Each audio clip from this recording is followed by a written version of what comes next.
Well, hello, everybody. I'm Frankie B. And I'm Mark. Welcome to the show. Got a brand new show. We got other things to talk about. In case what happened 2 weeks ago. What happened there? I was supposed to come on the show. We were listed as background actors for Hugh Jackman's The Greatest Show on Earth. And it was a last minute thing. I said, do you want to be on the movie again this Saturday? It was supposed to be near the closing and the film wrap. So I said, yeah, why not? It was a good 15 hours. And in case you're wondering what this is a little picture of the tent that we're under. We're going to be talking more about this at the end of the show. As you know, we extend the show. We go off the air about like 5:28 or something like that. And then we have 15, 20 extra minutes. And we post that on YouTube. So I'll be talking more about that because it's more of a technical thing, what it is of being a background actor and all the tricks and things, a lot of CG and everything like that. But anyway, I do want to say this real quick. This was given to us by the PAs, by Mel and Billy, and they were thanking us for the dedication, loyalty, and the patience. Know that you were valued and made our job an absolute joy to return to the set every single day. It was a pleasure to work with you guys. Okay, and of course Billy said, watch Bone Tomahawk if you haven't yet. Okay, a big Kurt Russell fan, and a big shout out to Billy and Mel because they're both Godzilla fans, and they had a very small time frame of having days off. Hopefully they got to see Skull Island, but they were really surprised when I told them that yes, there is a Godzilla animation coming out in fall, and for you Japanese fans, Attack on Titans. Okay, that's a Japanese import where it was a cartoon that we got made into a two-part movie where giant capitalistic humans will attack the people of Japan and the small towns and stuff like that. That's going to be part of King Kong and Godzilla, believe it or not. The whole thing, wow. The Monsterverse, right. They call it Monsterverse. As a matter of fact, the person who was in charge of writing all these scripts was the person who wrote the Pirates of the Caribbean, forget his name. But also, he wrote a draft for the Godzilla movie that was never made, that took place at the World Trade Center. And Godzilla fights a giant griffin. They wrote a great script. They didn't get made because the studio decided to be cheap and let's go and make Godzilla 98, as known as Zilla 98.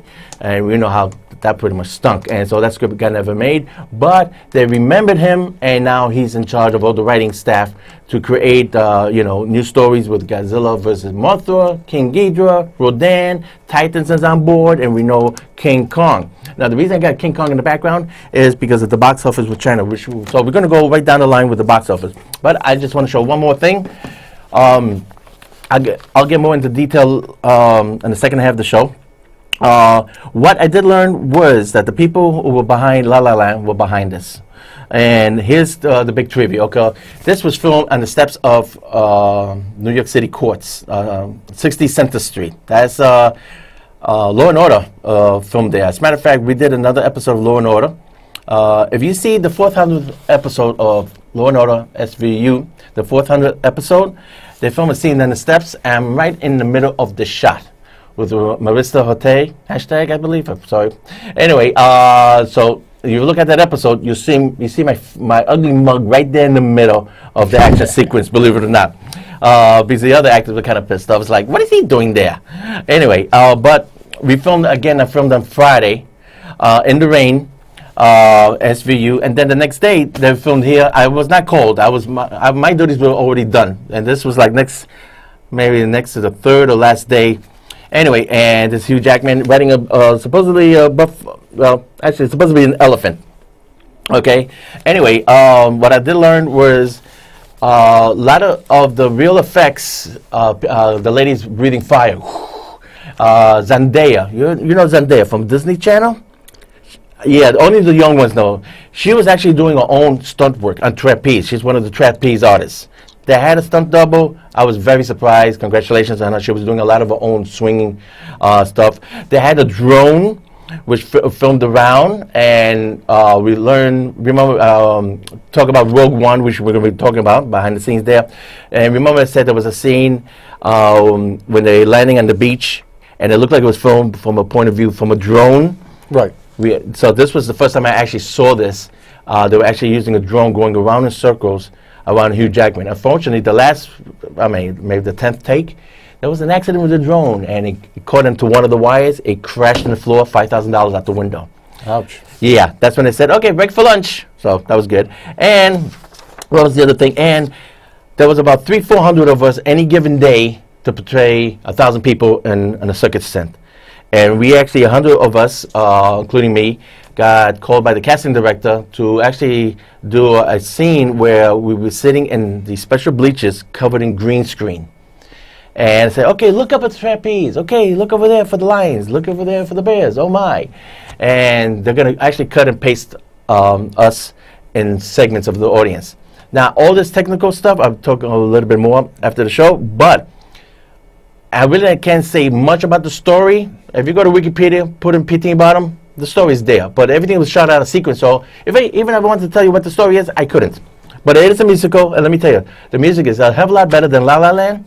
The Bitter Lady, she sings a solo song, and the word already is out that she's going to get Oscar nominated for that song. And what's the other thing? So here's the trivia. And then we can move on to the top 10 box office. Okay, the trivia. What does Hugh Jackman and Godzilla 2014 have in common? Well, the trivia is, believe it or not, days after days, this gentleman was sitting next to me, or we're in the general area when they were directing us, or not directing us, please stand behind the camera. And this guy with the gray hair. And then finally, hi Kelly, fellow background actor, she said, you know who that is? I said, that's Seamus, the famous Seamus, director of photography. He directed Godzilla. He's the director of photography, cinematography of Godzilla 2014. And he's doing this picture. And he also was the director of cinematography of The Avengers.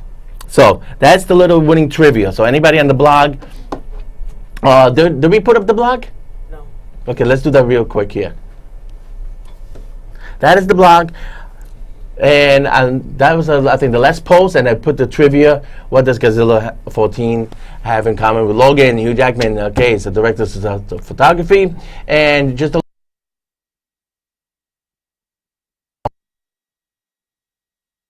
go to the blog.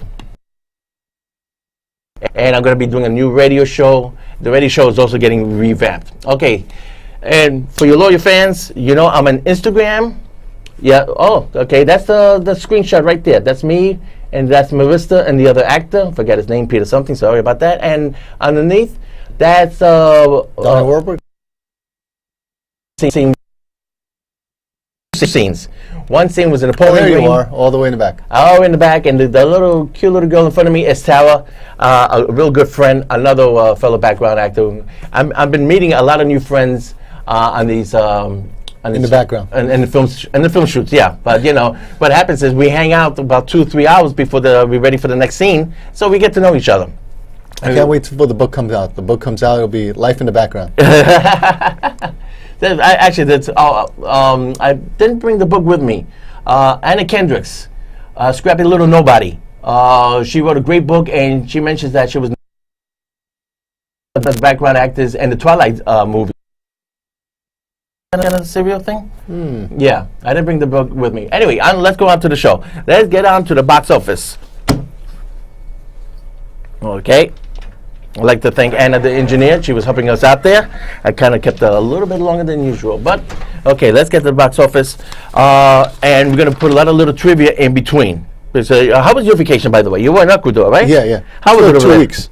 It was pretty nice. It was humid. It was hot. But a lot of it's been globalized. That means that I couldn't find almost any traditional food over there. I had to either pass by a McDonald's, I had to pass by a Kentucky Fried Chicken, or an offshoot of it. So it's like most of the time I said, where should I go eat? And everybody kept telling me, well, the best place to eat wouldn't be on the street. They said, your best chance is going to the mall. I'm like, going to the mall? Yeah. Why not just stay in New York? Exactly. I took a picture once, and it was McDonald's, Burger King, and Chester Fried Chicken. And in the background, it was the Sears Mall. And I said, yeah, that's Puerto Rico. I said, Frank, that's not Puerto Rico. That's New Jersey. You couldn't even tell. You know, it got some Americanized. And to get like traditional Puerto Rican food, you would have to hit the roads. Like you hit the highway, then you hit the little roads into the small towns, and you get a traditional food. This is search for money that's killing everything. Yeah, I mean, it got some Americanized, you know? Yeah, it's sucking the life out of everything. It was, when I was, like I said, when I was in Guayaquil, it reminded me almost being in Fulton Street, downtown Manhattan. It was as bad. It's hard to find any place to eat that's decent, anything inexpensive to eat that's decent, and most of the stores down that I guess that avenue were probably all electronic shops. Like, and I wasn't really interested in buying a refrigerator, a washing machine, or an air conditioning set, or a big screen TV. That's how bad it's gotten. Yeah, oh, it's terrible. Everything is getting Americanized. Oh, yeah, for the worse instead of for the better. They don't call it Americanized anymore. It's called globalization. Same crap. Okay, let's get to the box office. Okay. We're going down in order here. Number one at the box office right now, Boss Baby. I thought it was really cute, hysterical. People say, oh, it's more for the kids. No, Boss Baby, Alec Baldwin does a great job. A lot of people went to see this movie because Alec Baldwin, and anybody who worked in a 9-to-5 office job, you get all the jokes. He talked about the stock market. At one point, he talks to a character. It's like, you went to community college and you want a raise? Anybody who's in a 9-to-5 job will get that joke, okay? And so... Hey, even Einstein could get a job. Yeah, exactly. So I don't even want to talk what he's talking about, because if you went to community colleges, they don't want to give a raise. If you were Einstein, they didn't want to give you a job. So... Exactly. But but there's a lot of... And yet people like George Bush became president, and Donald Trump. There you go. There you go. So much for qualifications. And they talk about America not, and that's what I always hate when some Americans say, "Oh, America's not about second place trophies." I think you're wrong about that, because most of the stuff we have is pretty second rate.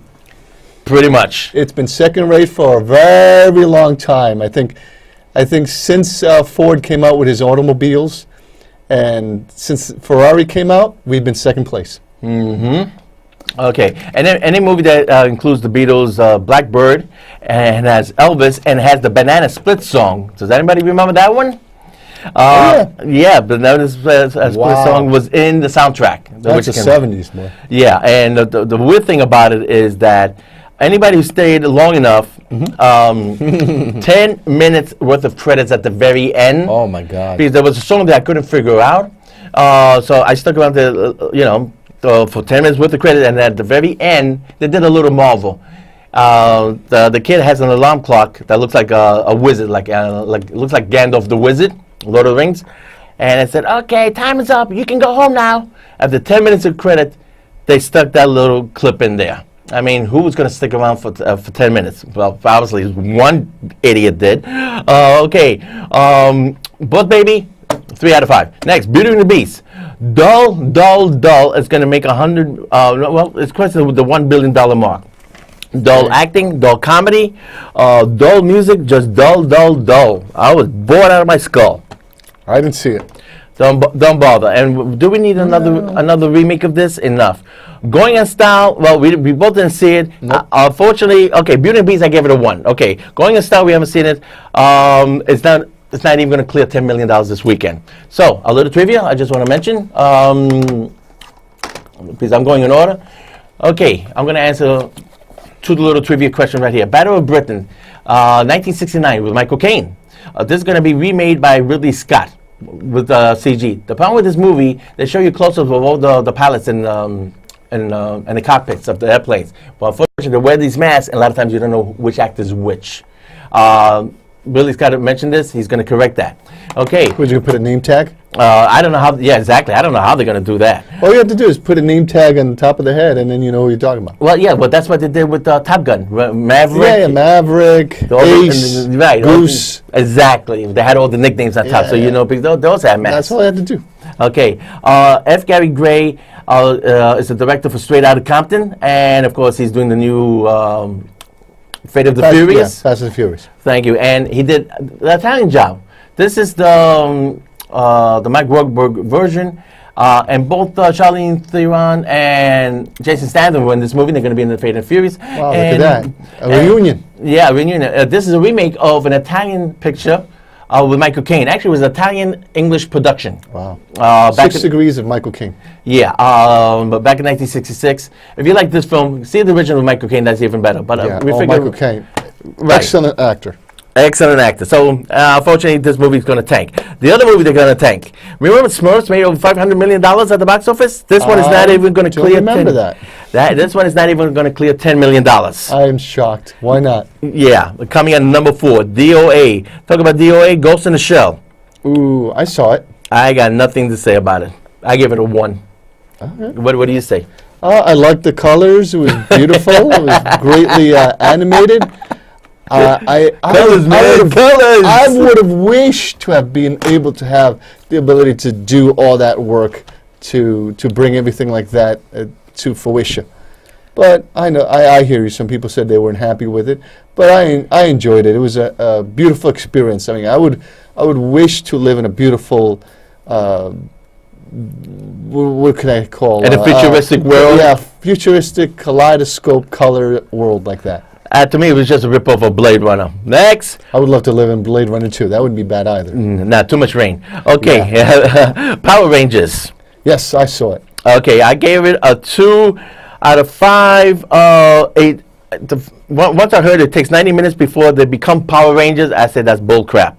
But the last half hour is kind of worth it, and there's a little trivia to Bumblebee. Do you remember that scene? I didn't. You reminded me of the scene. You told me about when the scene happened, and it's as you were saying, it was when they became the Zord and they grabbed this Volkswagen Beetle and scooted down the highway. Yeah, well, but I actually it was a Camaro, yellow Camaro. Okay. Okay, with black. But then that's a reference like that, because after a while, it's like, this is starting to look like Transformers. And sure enough, just when I was thinking that, I think it was the Blue Ranger, he grabbed the Camaro and said, sorry about that, Bumblebee. So they kind of like acknowledged Transformers, which I thought was very cool. And the other thing I liked, when it became this, what do they call it, the Zoids. The big Zoid thing? The Megazoid. The Megazoid. What I liked about it is... It's sort of like when you have these tables and you go to a restaurant and you see a huge family come in and they combine the table. That's a mega table. Okay, that's a mega table. There you go. Megazoid. Megazoid. Okay. What I liked about it is when they all got together, the camera pulls out and you see every one of them talking to each other. That you never saw that in a TV show. Usually it'd be close-ups. I said because then they needed to learn how to walk all together. Because at first they try to walk and they almost like trip. And it's okay, guys, we got to do this all together. And then you see all of them individually within the whole framework. I thought that was done really nice. But you're right. It sort of did take a build up to a point. It's sort of like was at the beginning it was sort of like something out of the Breakfast Club, where they became friends, pals, and the tension, and let's all work up, and blah, blah, blah, and be the best friends. And I was hoping at the end that someone, I guess, the nerdy of all of them would write something. We have no excuses. We are the Power Rangers. And then he throws a fist pump in the air. Yeah. That's what I was hoping to see at the end. Yeah, at the ending, he's just, he goes back to the spaceship and does, he hands over the blade or something like that, and then he just walks up, and that's the way the movie ends. It was disappointing. The action at the end was good, but they should have had it at the beginning. They took too long with it. Okay, the two big ones. Okay, Skull Island. It made over $75 million in 2 days on a Friday and Saturday. It's Nice. right now it's a 120 million mark. Like I said, China's always about a week or two behind. The prediction is going to cross 150 to 175. It might do Pacific Rim 200 million. This is where Star Wars gets no respect. And I can see it. Yeah, Star Wars only makes about 125 million. Wow. I guess Star Wars needs to bring in big, giant fighting robots. Or big giant creatures or something. They should have a big giant creature. They should fight the big giant creature or a big giant monster. And also, the last show, like I said, the last show I was supposed to do, couldn't do it because I was doing The Greatest Showman with Hugh Jackman. And I heard you and Hugh Jackman are friends now. Oh, yeah, I forgot to mention that. Yeah, well, we did get the shake hands. Yeah, and say, hey, congratulations on Logan. And he patted me on the shoulder here. So thanks, mate. Oh, yeah? Yeah. Did it feel like a strong hit? You can feel his strength.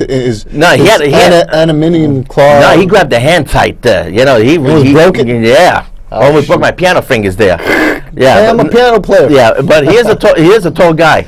And there was a scene with they actually filmed with him and his children. They were on the scene, and me and this other girl, we were like maybe like 3 rows behind them, which that was an interesting experience. More on the second half of the show. But going to Skull Island is doing really damn good in China. So because they were talking about maybe return to Skull Island before they have King Kong and Godzilla. So that's why I love the movie. 4 out of 5. Yeah, I enjoyed it. And I like the second half, but the little trivia where he fights an octopus. Everybody, a lot of critics are saying, "Oh, that's what the outtake scene, Frankenstein Conquers the World." There was the long version was he fights an octopus at the very end. Once he kills Baragon, right? That was the international version. The American version we all grew up with. He kills Baragon. Oh, actually, there's an earthquake and he holds Baragon over his head and. Him and Baragon both sink into the earth, like a crack in the earth, and both get swallowed, whatever. And the international version, after he kills Baragon, he goes over to the water and he fights a squid. Everybody said, "Oh, that's Kong with Frankenstein." No. A lot of people forget that King Kong actually fights an octopus in Godzilla. King Kong versus Godzilla. Okay, Logan, 600 million, and Skull Island is also going to reach 600 million. 2 big hits. Okay, compared to So you're saying Logan is doing just as good as King Kong? King Kong, 600 million. You see, that's what you had to do, Logan. Yeah. You see, you could have done these numbers a long time ago if you would have followed this. If you would have done this a long time ago. Well, they wanted to do a rated R, but the studio got to make it PG because we're going to scare the little kiddies away. Then Deadpool came out and made 700 million. Forget the kids. The kids aren't going to go see it anyway. Yeah. So, okay. And, parents go see it. You know how many kids? How many parents took their kids to see Deadpool? Yeah. Bunch. You know why? Because they're responsible. Okay, here's another picture. Life. Yes. The Alien ripoff. Already off the top 10. It's not going to clear 25 million. Been there, done it. It was a ripoff. It was kind of interesting. Maybe if you're curious, no you want to see it. It's completely ripoff of Aliens. Everybody dies except for one person at the end. Spoilers. Spoiler. Who cares? And there is a little twist at the end. I thought it was kind of interesting, but 2 out of 5. Wait till it comes out on Netflix. Okay. Chips. There was some funny stuff, believe it or not. I thought it was a complete train wreck when I saw the trailer. It wasn't that bad. Wait for Netflix, maybe 2 or 3 out of 5. The worst parts they showed in the trailer. There's some really funny parts that was not in the trailer. And so it was not a waste of time, and the action sequences were really good. Okay, barely a 2 out of 5 maybe. Okay, but and there was some funny stuff, but the movie cost 25 million. Whoa! And it's going to crash at 16 million. So it's not even good. Where did $25 million go? A lot of the action sequences. The money was well spent on the action sequences. Get the heck out. Yeah. Really? Yeah. Okay. Now here we go. We're going to end the show here. The big controversy, Rogue One, and we said this before. The director's cut. Tony Gilroy and everybody else came in afterwards and did a bunch of reshoots. Basically, the third. There's an hour and 15 minutes of behind the scenes, all related to Garth Edwards. So that's basically the first hour. So all the footage that you see behind the scenes is all related to the Garth Edwards footage. Nothing is mentioned about the reshoots. Nothing's mentioned about bringing the people like Tony Gilroy for the reshoots and the extra photography and the extra special effects, changing the whole ending, like that Darth Vader at the end we killed. None of that is mentioned. Okay, because Tony Gilroy directed that. So what you get here, the behind the scenes, is basically everything that Garth Edwards did before the studio decides to change the whole movie around, basically. So, just to finalize that, they said no director's cut. They got more than enough footage. Now, they're also saying, well, there were some scenes that were planned, but we didn't even get to it already. They were deleted from the script. Now, if you can make Carrie Fisher, bring her back at the end of the movie, or talk about the undead Peter O'Toole, who was the dead of like 20 years or 30 years, whatever. They bring him back to life through another actor, computer CG, replacing his face and everything. Technology with computers. I've been at movie sets. I've seen this happen. They can do the director's cut. If you look at Superman 2, the director's version by Richard Donner. Remember, Richard Donner got fired in Superman 2? He got replaced by Richard Lester. They found a lot of the Lester footage that was edited out in the movie, and they put the Richard Donner version back together. Of course, when that thing was put together, technology was not that tight 10 years ago. They can do the alternate director's cut version of this with no problem whatsoever. Disney is holding out, and eventually down the line, we'll get a director's cut. I believe so. Yeah, because, when they want to go back into the well, what are they going to do? Say no? Yeah, exactly. Money talks. Money talks. But once... Wasn't it someone who once said, oh, I'm only going to make this many Star Wars films, and then that'll be the end of it? Mm-hmm. Cha-ching. Okay. Transformers has been announced they're going to make... They wrote 15 stories. No! For 15 movies. Oh, my God. Will we still have to see them, or can we just, from now on, say, hey, it's another Transformers movie, and that's it? No, we're going to be retired by then. We're not going to see that happen, folks. And of course... I'm saying, anyone coming out from now on, do we not have to see it? And can we just say, hey, it's just a Transformers film? Yeah, well, same thing like Pirates of the Caribbean. Another. Oh my God. Another of Fate and the Furious. One of those. Yeah, I mean that's what's coming out.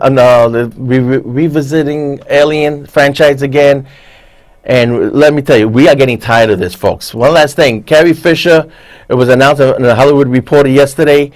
Carrie Fisher's brother and her daughter Billy Boyd both gave permission for them to use Carrie Fisher's likeness, so they can go ahead with episode 9.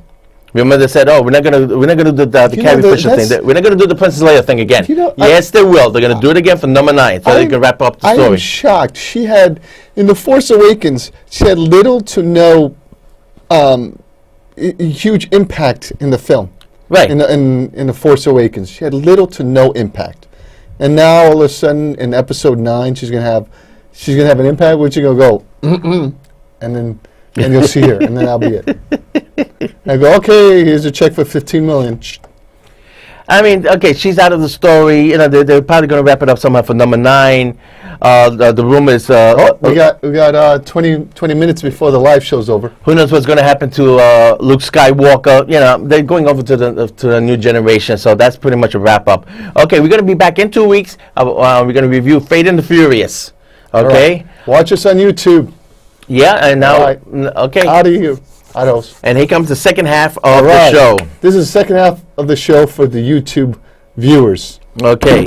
Okay, let's talk a little bit behind the scenes. Now, we're talking, I didn't get a chance to show Thor, but that's okay. I just wanted to show something archives. I didn't show this during the show there. Let me see this Thor thing. Okay, this was a great magazine, talking about Star Wars. The magazine was called Moving Pictures. And unfortunately, they only lasted about 5 years. They went out of business. And then so much for Moving Pictures. Yep. And then there was another one, King Kong, the Peter Jackson story. I was told these things are going for about 100 apiece on the market. Believe it or not. Why? I don't know. But there you go. Well, it's like they said. It's that thing that they do on eBay. Someone puts a price on it, and then everybody believes that that's the actual price. Right. And it more or less depends on what someone's willing to actually pay you. If they're not willing to give you $100, it's not worth $100 unless you get the $100 in your hand. Right. I mean, it's like it's like diamonds. Somebody decided let's make the diamond. Yeah. I mean, there's so many rocks produced in South Africa. Yes, but let's. It's a false monopoly. A false monopoly. Same thing like gold. Gold is just another mineral. Yeah. Why not silver? Why not bronze? No, let's pick gold because it's shinier. Yeah. Oh, brother. During the what was it? The Aztec Empire. Right. Gold was probably littered all over Mexico. And they would look at it and use it as jewelry, and that was it. Jewelry, cups, drinking, nothing. It was like, oh, this is great, but everybody was wearing it. Right. The other way. He actually flips over him. Hugh this time was being pulled by a cable. The production manager. That's how we do a lot of stunts.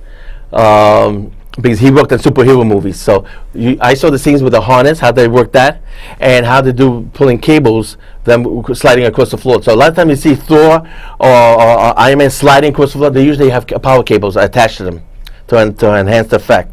So what I mostly saw was a lot of technical stuff that's applied to the way they do to other movies. Mm-hmm. And little did I realize it was done. That's a lot of the stuff was applied to Avengers. So now, I can believe it. yeah. So we got to see a lot of technical stuff that you usually don't see. Okay, but I can say this: the songs are 10 times better. Really lively show. Went home, got up the next morning, and you always get a tune in your head. Wake up the next. This is the greatest show.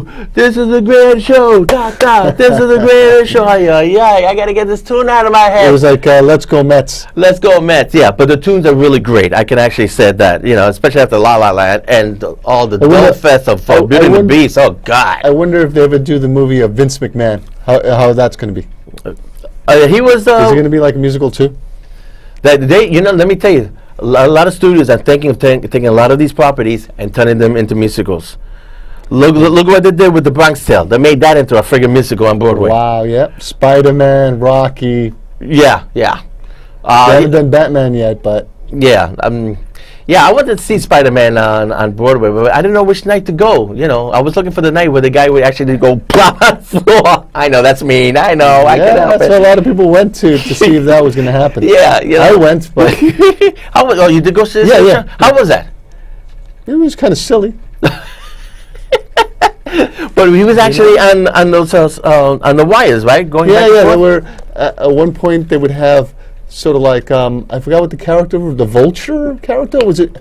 I'm not sure if it was a Vulture or was the Green Goblin. They would have like the guy with the glider and they would have Spider-Man fight with him on the glider and you could see that they were on strings and ropes going around, the audience and at any moment you thought to yourself those cables can snap.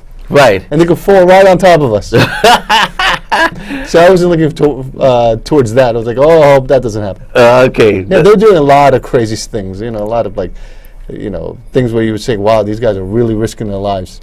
Just for a Broadway show, huh? Yeah. I mean, it's like we could either do two things. Work on the script, work on the music, work on the dancing, or make it to the point where we're going to hurt ourselves and people will be looking at that almost like something out of a wrestling match. Right. So I guess that's what they went for. Well, I'd say at least that's like live. Like I said, in this particular movie with Hugh Jackman, they were doing a lot of things live right on the set.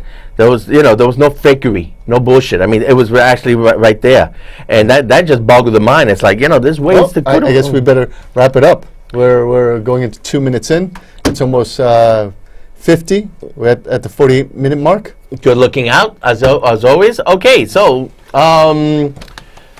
we'll be talking more when this movie is going to be released at in Christmas time. And you didn't hear it here. Okay, and when it comes out, then I can tell you about individual shots and the story and everything. Right, because you can't talk about it. Yeah, so don't ask him. But basically, technically, it was a great experience, and 20th Century Fox is definitely going to push this for the Academy Awards. So you're going to be hearing a lot about this movie, but not because I worked on the production, but it won't be like La La Land, which I thought was disappointing. It won't be a dull fest like Beauty and the Beast. The songs are really uppity, they're catchy. It was a fun experience, and these guys really worked hard. I mean, I never heard of the Zendaya, but that girl was up on the swings there. So good for her and everything. And it was really a pleasure to work on this film. Anyway, with that being said, we're going to come back and talk about Fate and the Fury. The Fate and the Fury? The Fate of the Furious. Look, that's a freaking James Bond film. Once that submarine came out of the ice, that turned into a James Bond film. I'm sorry. It has nothing to do with the cars no more. But anyway, so this will be edited, and hopefully it'll be up on Monday on YouTube. Thanks for subscribing and tuning into our YouTube channel, Videoland Express on YouTube. It's as simple as that. Yes. We got the link on our blog. Don't forget the blog. The website is down for now. Just go to the blog. You can follow me on Instagram, Twitter, Facebook. The best bet is Instagram, because with Instagram they got a nice little gadget. I can share whatever I post on Instagram, I can share on Twitter and Facebook, and it's a nice little shortcut for me. So instead of posting on Facebook, then posting on here and posting over there, I also post on Tumblr. So Instagram does that for me. Instagram, boom. At the same time, I tweet over to Twitter, Tumblr, and Facebook. Okay, that's about it. We'll be back in 2 weeks talking about Fate and Fury. I'm Frankie San. And I'm Mark. Thanks for tuning in, guys, and we see you in 2 weeks. Okay. And our freeze frame. A nod to, what was it? The Naked Gun? Yes. The Naked Gun. There you go.